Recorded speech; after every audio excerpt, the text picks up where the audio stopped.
நம்ம காரோட air conditioning சிஸ்டத்தை பற்றி பார்க்க போகிறோம். இந்த ஏர் கண்டிஷனிங் சிஸ்டத்தில் ரெண்டு விஷயம் இருக்குது. ஒன்று கூலிங் சிஸ்டம், அடுத்தது ஹீட்டிங் சிஸ்டம். ஒரு காரில் ஏர் கண்டிஷன் சிஸ்டத்தில் என்னென்ன பார்ட்ஸ் சம்பந்தப்படுகுது, அந்தந்த பார்ட்ஸ் என்னென்ன தொழிலை செய்யுது என்றதை டீட்டெயிலாக பார்ப்போம்.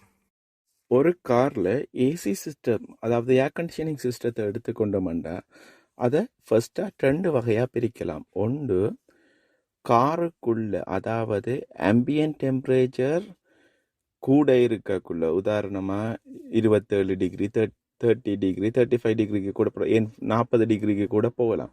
அப்போ வெளியால் ஹீட்டாக இருக்கக்குள்ள, அப்போ காருக்குள்ள நமக்கு ஹீட் கூட இருக்கு. அப்போ அந்த ஹீட்டை குறைக்கிறதுக்காக வேண்டி, அதாவது வெளியில் இருக்கிற இதை விட காருக்குள்ளே இருக்கிற டெம்பரேச்சரை குறைக்கணும். சரியா? அதுக்கு வேலை செய்கிறத சொல்கிறது ஏர் கண்டிஷனிங் கூலிங் சிஸ்டம்.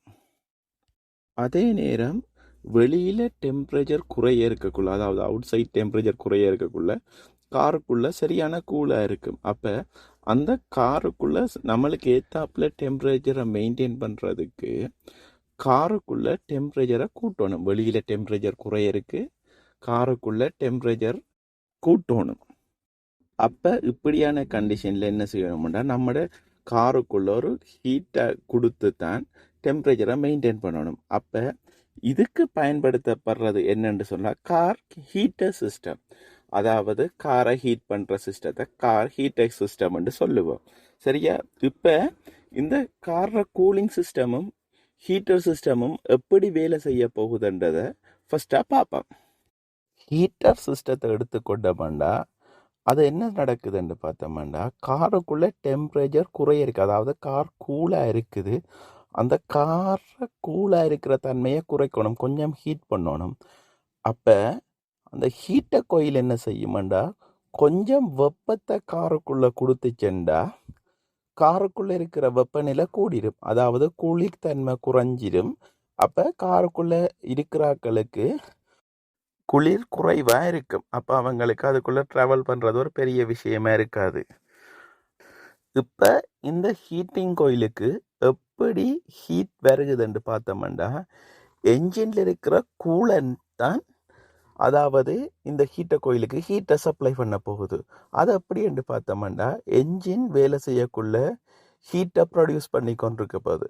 அந்த என்ஜின் ஹீட்டை குறைக்கிறதுக்கு ரேடியேட்டர் கூலண்டையும் நம்ம பாவிக்க போகிறோம். அப்போ இந்த ரேடியேட்டர் கூலண்ட் என்ன டெம்பரேச்சரில் இருக்கும்? அநேகமாக பொதுவாக ரேடியேட்டர் கூலண்ட் 92லேருந்து 100 டிகிரி, 98 டிகிரி மட்டும் இருக்கும். சரியா? சிலதில் 100 டிகிரிக்கும் போகும். சரியா?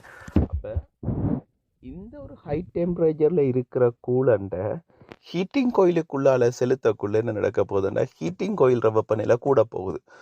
அப்போ ப்ளோவர் அந்த ஹீட்டிங் கோயிலுக்குள்ளால யாரை ப்ளோ பண்ணக்குள்ள காருக்குள்ள டெம்பரேச்சர் கூட போகுது. அப்போ குளிரான காலத்திலேயே குளிர் பிரதேசத்தில் இருக்கிறார்களுக்கு கண்டிப்பாக ஹீட்டர் தான் பாவிப்பாங்க. அப்போ உங்களுக்கு இப்போ விளங்கி இருக்கும் இந்த ஹீட்டர் எப்படி வேலை செய்யுதுன்றது. இப்போ நம்ம அடுத்ததாக பார்க்க போகிறோம் கூலிங் சிஸ்டம் எப்படி வேலை செய்யுதுன்றது. இப்போ அடுத்ததாக பார்ப்போம் கூலிங் சிஸ்டம் எப்படி வேலை செய்யுது என்றது. இப்போ இந்த கூலிங் சிஸ்டத்தில் நமக்கு என்னென்ன சம்மந்தப்படுகுதுன்றதை ஃபர்ஸ்டாக பார்ப்போம். Compressor, condenser, receiver dryer, expansion valve, evaporator coil, இவ்வளவும் ஏசி கூலிங் சிஸ்டத்தில் வர மெயினான பார்ட்ஸ். இது ஃபர்ஸ்டாக எப்படி வேலை செய்யுதுன்றதை பார்ப்போம். இந்த ஏர் கண்டிஷன் கூலிங் சிஸ்டத்துக்கு பின்னால் இருக்கிற தியரி என்னன்னு பார்த்தோம்னா, ரெண்டு விஷயம் இருக்குது. முதலாவது, ஒரு கேஸை லிக்விட் ஆக்கக்குள்ள என்ன நடக்குமாண்டா, அது வெப்பத்தை சூழலுக்கு வெளிவிடும். அதே நேரம் ஒரு லிக்விட் கேஸுக்கு மாறக்குள்ள என்ன செய்யுமாண்டா, அது வெப்பத்தை உறிஞ்சி கேஸ் ஃபார்முக்கு வரப்போகுது. அப்போ இந்த ரெண்டு தியரிக்கு ஊடாகத்தான் இந்த காரோட ஏர் கண்டிஷனிங் சிஸ்டம் வேலை செய்ய போகுது. இப்போ நம்ம பார்ப்போம் கம்ப்ரெஷரில் என்ன நடக்குதுண்டு. கம்ப்ரெஷரில் இன்லெட் ஒன்று இருக்குது, அவுட்லெட் ஒன்று இருக்குது. கம்ப்ரெஷர் என்ன செய்ய போகுதுண்டா, இன்லெட்டுக்குள்ளால ரெஃப்ரிஜரண்ட் கேஸை உள்ளே எடுத்து ப்ரெஷர் பண்ணி அவுட் பண்ண போகுது. அப்போ ப்ரெஷர் பண்ணி அவுட் பண்ணி எங்கே வருகுதுன்னு பார்த்தீங்கன்னா கண்டென்சருக்கு வருகுது. சரியா? அப்போ கண்டென்சர் என்ன செய்யுதுண்டா, இந்த வாயு ப்ரெஷர் பண்ணி வந்த வாயுவை என்ன செய்யுதுண்டா கூல் பண்ண போகுது. கண்டென்சருக்கு முன்னுக்கு ஒரு ஃபேன் இருக்கு. அந்த ஃபேன் வேலை செஞ்சு கொண்டிருக்கக்குள்ள அது ஒரு ஹீட் எக்ஸ்சேஞ்சராக தான் தொழில்பட போகுது. அதாவது கண்டென்சர் ஃபேன் காத்த உள்ள தள்ளக்குள்ள அந்த கண்டென்சர்ல இருக்கிற வெப்பம் இழக்கப்பட போகுது சூழலுக்கு. அப்ப கண்டென்சருக்குள்ள இருக்கிற ரிஃப்ரிஜரண்ட் வெப்பமும் இழக்கப்பட போகுது. அப்ப என்ன நடக்க போகுதுண்டா, இந்த வெப்பத்தை இழந்து ஹை ப்ரெஷர்ல இருக்கிற ரிஃப்ரிஜரண்ட் கேஸ் லிக்விட் ஃபார்முக்கு வரப்போகுது. அடுத்ததா நம்ம பார்க்கறது எக்ஸ்பேன்ஷன் வேல்வ். எக்ஸ்பேன்ஷன் வேல்வ் என்னன்னு பார்த்தீங்கன்னா, அது கிட்டத்தட்ட நம்மளோட பெர்ஃப்யூம் ஸ்ப்ரேயர்ல இருக்கிற ஒரு ஸ்ப்ரே நொசுல் மாதிரி. என்ன செய்யுது, அந்த லிக்விட் நொசுல நம்ம அமர்த்தி பிடிக்கக்குள்ள என்ன செய்யுது, பாடி ஸ்ப்ரே எடுத்தீங்கன்னா அமர்த்தி பிடிக்கக்குள்ள என்ன செய்யும், அது அப்படியே ஸ்ப்ரே பண்ண போகுது. அப்போ ஸ்ப்ரே பண்ணக்குள்ள நீங்க ஒரு பாடி ஸ்ப்ரேயரை தொடர்ந்து அமர்த்தி பிடிச்சிட்டு இருந்தீங்கண்டா, ஸ்ப்ரே பண்ணிட்டு இருந்தீங்கண்டா, உங்களோட பாடி ஸ்ப்ரே டின் அப்படியே கூல் ஆகிறத பார்க்கலாம். இதே ஃபங்க்ஷன் தான் இந்த எக்ஸ்பேன்ஷன் வேல்வ்லையும் நடக்குது. இது என்ன செய்யுதுண்டா, லிக்விட் ஃபார்ம்ல வர ரெஃப்ரிஜரண்ட் கேஸ் ஸ்ப்ரே பண்ண போகுது. அப்ப ஸ்ப்ரே பண்ணக்குள்ள என்ன நடக்க போகுது, அந்த லிக்விட் அப்படியே வெப்பத்தை உறிஞ்சி கேஸ் ஃபார்முக்கு மாறப்போகுது. அப்போ உங்களோட காருக்குள்ள இருக்கிற வெப்பத்தை இந்த ரெஃப்ரிஜரண்ட் உறிஞ்சிதண்டா என்ன நடக்க போகுது, உங்களோட கார் கூல் ஆக போகுது. இதில் தான் உங்களோட கார் கூல் ஆகுது. அப்போ இவாப்ரேஷன் கோயில்ற ஃபங்க்ஷன் என்னென்னா, அந்த எக்ஸ்பேன்ஷன் ஆகி ஸ்ப்ரேயாக வார லிக்விட் ஃபார்ம், அந்த ஸ்ப்ரேயாக வார ரெஃப்ரிஜரண்ட்டை ஒரு ஹீட் எக்ஸ்சேஞ்சரா என்ன நடக்க போகுதுன்னா கூல் பண்ண போகுது. அதாவது காருக்குள்ள இருக்கிற வெப்பத்தை உறிஞ்சி உங்களோட காரை கூல் பண்ண போகுது. இப்போ உங்களுக்கு காரோட கூலிங் சிஸ்டம் எப்படி வேலை செய்யுதுன்றது கிளியராக விளங்கியிருக்கு. இப்போ நம்ம பார்ப்போம், ஒரு காரில் ஏசி சரியான கூலிங்குக்கு வேலை செய்யுது இல்லைண்டா, இது என்ன காரணத்தால் இந்த ஏசியில் கூலிங் குறைவாக இருக்குதுன்னு பார்ப்போம். ஃபர்ஸ்ட்டாக நம்ம ஒரு காரில் ஒரு பிரச்சனையை டயக்னோஸ் பண்ணக்குள்ள நான் நெடுக சொல்லியிருப்பேன், சின்ன விஷயத்திலிருந்து தான் பெரிய விஷயத்துக்கு போகணும். ஃபர்ஸ்ட்டாக ஒரு காரில் கூல் குறைவாக வருதுண்டா, முதலாவது நம்ம பார்க்க வேண்டிய விஷயம் air conditioning filter. Air conditioning filter என்ன ஃபங்க்ஷன் பார்த்தீங்கன்னா, ப்ளோவர் பாக்ஸுக்குள்ளே இருக்க போகுது. அதை என்ன செய்யுமெண்டா, உங்களோட காருக்குள்ளே இருக்கிற டஸ்ட், வெளியால் இருந்து வர டஸ்ட் அவ்வளோத்தையும் ஃபில்டர் பண்ண போகுது. அப்போ இந்த ஃபில்டர் டஸ்ட்டை ஃபில்டர் பண்ணக்குள்ள ஒரு கட்டத்துக்கு மேலே டஸ்ட் அடைச்சிடும் அந்த ஃபில்டரில்.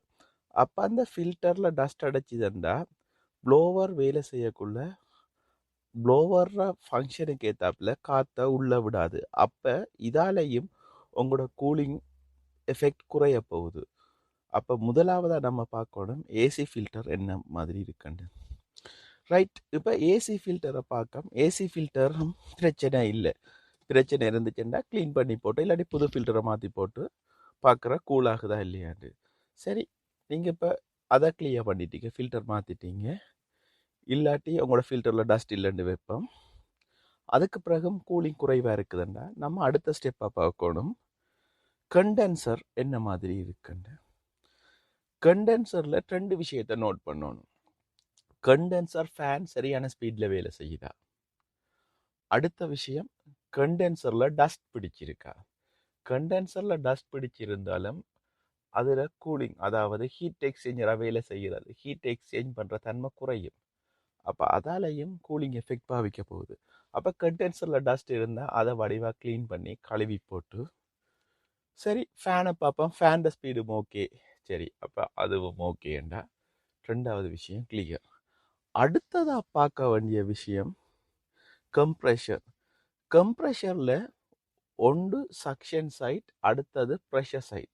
ஒன்று லோ ப்ரெஷரில் இருக்க போது, அடுத்தது ஹை ப்ரெஷரில் இருக்க போது. கம்ப்ரெஷரில் ஃபங்க்ஷன் என்ன, லோ ப்ரெஷரில் ப்ரெஷர் இஞ்சால வர யாரை சக் பண்ணி அடுத்த பக்கம் ப்ரெஷர் பண்ணி கொடுக்குறேன். அப்போ கம்ப்ரெஷரில் பம்பிங் காணாட்டி என்ன நடக்கும், உங்களோட கூலிங் பாதிக்கப்படும். அப்போ கம்ப்ரெஷரில் பம்பிங் காணாமல் இருக்குண்டா நீங்கள் கேஸ் கேஜை லோ ப்ரெஷர்லையும் ஹை ப்ரெஷர்லையும் வச்சு பார்க்கக்குள்ள ப்ரெஷர் ரீடிங்கை பார்க்கணும். லோ ப்ரெஷரும் ஹை ப்ரெஷரும் சரியான ரீடிங்க்கு இருக்குதா இல்லை என்றால் உங்களோட கம்ப்ரெஷரில் பிரச்சனை. கம்ப்ரெஷர் பம்ப் பண்ணது இல்லை. சரி, கம்ப்ரெஷரும் வேலை செய்யுது. அடுத்ததாக என்ன பிரச்சனையாக இருக்குமென்று பார்த்தோம்னா எக்ஸ்பேன்ஷன் வேல் பிளாக் ஆகி இருந்தாலோ எக்ஸ்பேன்ஷன் வேல் சரியாக வேலை செய்யாமல் இருந்தாலோ கூலிங் வராது. அது அப்படி என்று பார்த்தோம்னா எக்ஸ்பேன்ஷன் வேல் நான் ஏர்லியாகவே சொல்லியிருக்கேன், ஒரு பாடி ஸ்ப்ரே மாதிரி, பாடி ஸ்ப்ரேயில் இருக்கிற அந்த ஸ்ப்ரே நோசல் மாதிரி வடிவாக ஸ்ப்ரே பண்ணணும். அப்படி ஸ்ப்ரே பண்ணாமல் சும்மா டப்பில் தண்ணி வராப்பில் வந்து திருந்துச்சுண்டா கூலிங் சரியாக வராது. அப்போ கடைசியாக தான் பார்க்கணும் இவாப்ரேஷன் கோயில், சாரி எக்ஸ்பேன்ஷன் வேல்வ். ஏன் எக்ஸ்பேன்ஷன் வேல்வை கடைசியாக பார்க்க சொல்கிறேன்னு சொன்னேன்னா, எக்ஸ்பேன்ஷன் வேல்வும் இவாப்ரேட்டர் கோயிலும் உங்களோட கார் டேஷ்போர்ட்டுக்கு உள்ளே இருக்க போகுது. நீங்கள் டேஷ்போர்ட்டை ஃபுல்லாக கலட்டி தான் உங்களோட எக்ஸ்பேன்ஷன் வேல்வோ இவாப்ரேட்டர் கோயிலையோ இருக்கிற பிரச்சனையை தீர்க்கணும். அப்போ அதுக்காக வேண்டி தான் கடைசியாக தான் இவாப்ரேட்டர் கோயிலையோ எக்ஸ்பேன்ஷன் வேல்வையோ பார்க்கணும். இவாப்ரேட்டர் கோயிலில் டஸ்ட் அடிச்சிருந்தாலும் உங்களோட கூலிங் எஃபெக்ட் பாதிக்கப்படும். இவாப்ரேட்டர் கோயிலில் டஸ்ட் அடிச்சிருந்தால் அதையும் இவாப்ரேட்டர் கோயிலையும் கலட்டி க்ளீன் பண்ணி போட்டு உங்களோட ஏசி சிஸ்டத்தை ரன் பண்ணி பார்க்கக்குள்ள கூலிங் எப்படி இருக்குன்றதை நீங்கள் நோட் பண்ணலாம். ஏசியில் வர மெயினான பிரச்சனை இவ்வளவு தான். உங்களுக்கு இதை தவிர வேறு எதுவும் டவுட்ஸ் இருந்துச்சுன்னா நீங்கள் கமெண்டில் போடுங்க, அதுக்குரிய ரிப்ளையை நாங்கள் தருவோம். அதோட எங்களோட சேனலை சப்ஸ்கிரைப் பண்ணாதாக்கள் சப்ஸ்கிரைப் பண்ணிக்கொள்ளுங்க. தேங்க்ஸ் ஃபார் வாட்சிங்.